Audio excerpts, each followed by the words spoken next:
छिकली इस ब्लॉग तक बेहद छिकली की एक दब्बा ऐसा लग गया कि जिंदगी भर भी कौन मिटाई दब्बायो।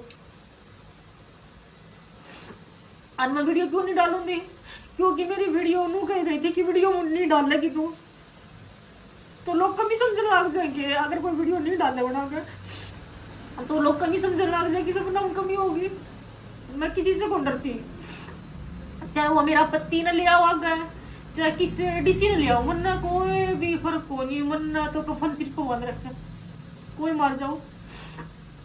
मैं आज हूँ कल को नहीं, मैं तो बेरा हूं, आज हूँ तो कल को नहीं भी पाऊँ, मरना कोई परवाह नहीं। मरना खत्म कर जाओ, चाहे कोई कर जाओ, आकर मन मेरा है। मेरी वीडियो डाली तो मरना तो उन्हें खतरा है। क्या हो जब बहन के पीछे उसके भाई पड़ जाएं, उसके मायके वाले पड़ जाएं, और अगर पति के उस टॉर्चर को उसने छोड़कर एक कदम उठाया कि अपनी बच्ची को लेके अलग रहेगी, पर जब उसको सक्सेस मिलने लगी तो भाई भाभियाँ इस तरीके से, मतलब कहते हैं ना खिसियानी बिल्ली खंबा नोचे, वो वाला हाल हो रखा है। तो मैं आपको बता दूं कि मैं किसके बारे में आप लोगों से बात कर रही हूँ। सपना का एक वीडियो देखा, जिस वीडियो को देखने के बाद मुझे ऐसा लगा कि देखो, मैं ना वीडियो उस चीज़ के ऊपर बनाती हूँ जहाँ पर मेरा ज़मीर गवाही देता है कि हाँ मुझे इसके ऊपर बात करनी चाहिए। ऐसे मैं किसी के ऊपर नहीं बनाती हूँ।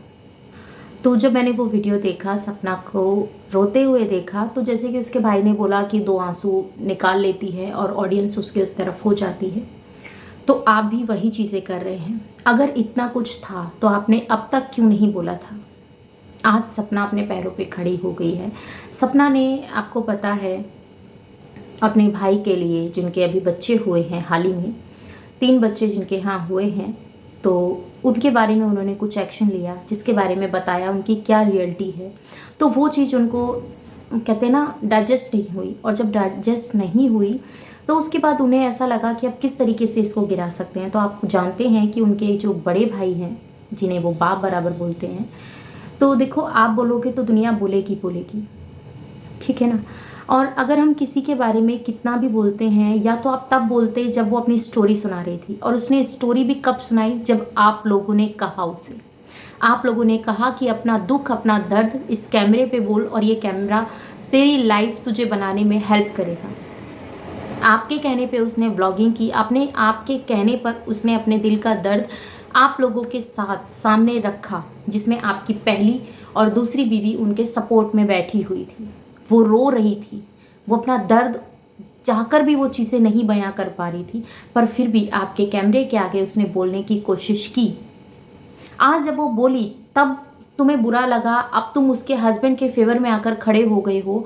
ये तो वही वाली बात हो गई ना कि भैया, जब आप इंसान देखता है कि कहते हैं अभी तक तो सुनते थे कि कोई किसी को सक्सेस होते हुए नहीं देख सकता है आगे, तो आज तो देख लिया कि अगर बहन को कामयाबी मिल रही है तो कैसे बर्दाश्त हो जाएगी, है ना, कैसे बर्दाश्त हो जाएगी। वो नहीं हो सकती है। वो साफ साफ एग्जाम्पल इनके रूप में दिखाई दे रहा है।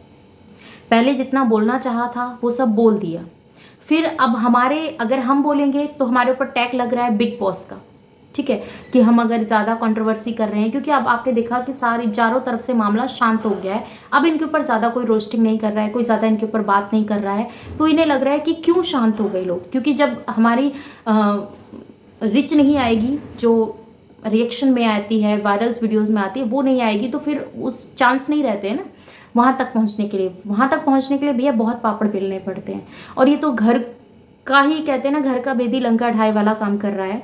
अगर आपकी बहन सच में पहले इस चीज़ को झूठ बोला था उसने, तो आप उस टाइम कहाँ थे, आपने क्यों नहीं बोला। आज आपकी बहन को आपकी ज़रूरत है तो आप उसके अगेंस्ट आकर खड़े हो रहे हैं। आज आपके लिए आपका जीजा भगवान स्वरूप है, वो जीजा के घर पैसा है, दौलत है, सब चीज़ें हैं, आप उस चीज़ को गिनवा रहे हो। तो उस जीजा को ये तरस नहीं आया कि उसको उसके बच्चे भी देखने चाहिए, उसकी बेटी है फूल सी, क्यों वो बेटों की आस में बैठा रहा कि मेरे बेटा होगा, और बेटा नहीं हुआ, बेटी हो गई, तो उसे ऐसा लगा कि इतना बड़ा पाप हो गया मेरे हाथों, ये कैसे अब होगा। अगर इतना ही पैसे वाला था तो उसको बेटियों से घबराना नहीं चाहिए था, उसको रखना चाहिए था। आपने तब एक्शन क्यों नहीं लिया जब आपकी बहन के ऊपर मारा जाता था, पीटा जाता था, उसको प्रताड़ित किया जाता था, डोमेस्टिक वायलेंस आपकी बहन के साथ होता था, आप उस टाइम क्यों नहीं थे। और जब सबसे बड़ी बात ए टू जेड मैं सारी बातों को क्लियर करती हूँ, आप उस टाइम अपनी बहन के साथ क्यों नहीं थे? आप उस टाइम अपनी बहन के खिलाफ क्यों नहीं खड़े हुए? जब आप ही के भाई के थ्रू आपकी बहन का चैनल बनाया गया था, आपके भाई के कहने पर ही उसने अपनी वीडियोस अपलोड की थी। आज आप ज्ञान बांटने के लिए अपनी बहन के अगेंस्ट खड़े होकर लोगों को ये बता रहे हैं कि मेरी बहन गलत है, मैं सही हूँ, मेरी बीवी सही है और मेरे भाई और मेरे भाई के बच्चे सारे सही है, बस सपना और उसकी बेटी गलत है। क्यों? क्योंकि उनके इंटरव्यू पे इंटरव्यू आ रहे हैं, सक्सेस हो रही है, और सक्सेस जब आपको मिलती है तो ये बात आज साबित हो गई है कि कोई भी आपको कामयाब होता हुआ नहीं देख सकता है। और स्पेशली औरत को कामयाब होते हुए देखते में तो आदमियों की जल जाती है, उनका दिमाग जो है ना खाली हो जाता है कि कैसे हमसे आगे निकल रही है, कैसे हमसे ये चीज़ें कर रही है, हम वही हैं, ये आगे कैसे जा सकती है, हमने इतना हार्डवर्क किया और ये चुटकियों में वायरल हो गई। क्यों? हमने तो चाहा था इसका चैनल लेने के बाद कि ये खत्म हो जाएगी, स्टॉप हो जाएगी। आप सब कुछ ले सकते हैं, आप इस हाथ का हुनर नहीं ले सकते हैं, मुकद्दर में लिखा भाग्य नहीं ले सकते हैं। आप जो छीन सकते हैं वही छीन सकते हैं, जो हमने अंदर धारण किया है आप उसमें से कोई नहीं ले सकता। आपको क्या लगता है? आपसे पूछना चाहती हूँ, अपने व्यूअर से पूछना चाहती हूँ कि सपना जो कह रही है, क्या आपको कहीं भी लगता है कि सपना झूठ कह रही है? और अगर सपना झूठ कह भी रही थी तो आप उस टाइम सच क्यों नहीं लेकर आए सामने? जो आज अपना इंटरव्यू दे रहे हैं, अपनी बात रख रहे हैं, और इंटरव्यू किसके ऊपर? अपनी बहन के ऊपर। कभी बड़ी बहन को टारगेट बनाया जाता है तो कभी छोटी बहन को टारगेट बनाया जाता है। अब कुछ नहीं होता है तो भांजी को पकड़ लिया जाता है। तो भैया कोई भी माँ हो, चाहे बेटा हो चाहे बेटी हो, किसी के लिए भी अगेंस्ट बर्दाश्त नहीं कर सकती है। वो कभी नहीं चाहेगी कि मेरे बच्चों को ट्रोल किया जाए या मेरे बच्चों के बारे में अपशब्द बोला जाए, चाहे वो उसका पति ही क्यों ना हो या चाहे उसका भाई ही क्यों ना हो। जब वो आप अच्छी तरीके से समझते हैं, आपके बच्चे बहुत अच्छे हैं, ठीक है, और आप ये बात कह रहे हैं, हमने तो किसी के मुंह से ये बात नहीं सुनी कि आपके बच्चे कितना खाते हैं, कितना पीते हैं, या किसी ने इस तरीके की वीडियोस बनाई हो, या किसी ने इस तरीके का शूट किया हो, या किसी से कहा हो, किसी ने नहीं सुना। आप ही के मुंह से सुन रहे हैं कि आपके बच्चों को ये सब चीजें बोली जाती थी। क्यों बता रहे हैं? क्यों आप अपने घर की खुद बदनामी कर रहे हैं? क्यों? सोच के देखिए, सब समझ में आता है लोगों को। जो होता है वही दिखता है, और ये कैमरे पे जितना सच बताने की आप कोशिश कर रहे हैं, उससे पहले सपना के ऊपर तो सवाल बाद में उठेंगे, आपके ऊपर पहले उठेंगे, क्योंकि आप बड़े भाई हैं। आपकी वाइफ जब इतना कुछ जानती थी तो उसने तब क्यों नहीं बोला? आज क्यों आप सामने आए? ये सबसे बड़ा सवाल है। आपको क्या लगता है कमेंट में ज़रूर बताइएगा। मिलती हूँ आपसे अपनी नेक्स्ट वीडियो में। अपना और अपनों का ख्याल रखिएगा, दुआओं में मुझे याद कीजिएगा, और कोई भी क्वेश्चन हो कमेंट सेक्शन में देना मत भूलिएगा। चैनल पे नए हैं तो सब्सक्राइब कर लीजिएगा, और आपको लगता है कि सपना गलत है तो भी आप अपना कमेंट कर सकते हैं। अगर आपको लगता है कि सपना के भाई जो अब इंटरव्यू दे रहे हैं, वीडियोज़ पे वीडियोज़ निकाल रहे हैं, वो सही है या गलत, आप उसके ऊपर भी मुझे बता सकते हैं। अगर आप औरत होकर आज भी किसी एक दूसरे के साथ नहीं खड़े हुए, तो जब आपको ज़रूरत होगी ना, तो कभी भी कोई आपके लिए नहीं खड़ा होगा। मैं मानती हूँ, चलो अब तक हम आपकी कई बातों को मान लेते हैं कि सपना ये कर दिया, सपना ने वो कर दिया। आप उसके चरित्र पर उंगली उठा रहे हैं, आप उसके लिए बहुत कुछ बोल रहे हैं जो आपको नहीं बोलना चाहिए। एक भाई होने के नाते तो आपको ये सब चीज़ें नहीं बोलनी चाहिए। आप एक बोलोगे ये सोशल मीडिया है, यहाँ 100 उंगलियाँ खड़ी होंगी उसके ऊपर, और उसके साथ साथ तो आपके ऊपर भी खड़ी होंगी, और डेफिनेटली जब आपके ऊपर खड़ी होगी तो आपको तो सक्सेस मिलनी है, आपकी वीडियोस भी वायरल होनी है। तो ये गेम है, एक को गिराकर दूसरे को खड़ा करना ये कहीं की भी सच्चाई नहीं है, और कर्मा हर किसी का लौट के आता है। आज मैं किसी के साथ अच्छा कर रही हूँ ना, तो कल को मेरे साथ भी अच्छा करेगा। जरूरी नहीं है कि वही बंदा मेरे साथ अच्छा करेगा, कोई भी करके जा सकता है। ये कर्म है, और ऊपर किसी ने किसी का हिसाब कोई देखने नहीं बैठा कि मैंने क्या किया था क्या नहीं किया था।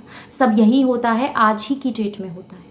जब आप जी रहे हैं यही आपके कर्म हैं। आप हंस रहे हैं, बोल रहे हैं, रो रहे हैं, खा रहे हैं, पी रहे हैं, यही आपके कर्मों के अकॉर्डिंग आपको सांसें मिलती है। और आप इन चीज़ों को नहीं समझते हैं। आप सोचते हैं कि मैं तो खुदा हूँ, पर भैया जो आपसे ऊपर है ना, वो सबको सब कुछ जानता है। और आप कौन सी दिशा में क्या कदम उठाने वाले हैं आपको बेशक ना पता हो, आप जब उस स्टेप को रखेंगे तब आपको अनुमान होगा कि आगे खाई है या गड्ढा है, क्या चीज़ है, उसको सब पता है। और जब उसको सब पता है तो फिर उसके आगे तो आप, मैं, कोई भी इस दुनिया का जीव जंतु, इंसान, मनुष्य जो भी है ना, जीरो है। जो कहते हैं ना कि हमें ये चीज़ें हम कर सकते हैं, हम कर्म बदल सकते हैं, हम भाग्य बदल सकते हैं, नहीं, भाई आप अपना कर्म अपना भाग्य खुद से बदल सकते हैं। आप जैसा कर्म करेंगे ऐसा आपकी फैमिली, आपको खुद को सब कुछ मिलेगा। तो अब तक जो भी आपने कहा, अगर आपके अकॉर्डिंग, जैसे आपने कहा कि मेरे अकॉर्डिंग जो चीज़ें है, तो आप जब क्यों नहीं थे, 100 सवालों का एक सवाल, आप जब क्यों नहीं बोले, अब क्यों, क्यों अब बताइए।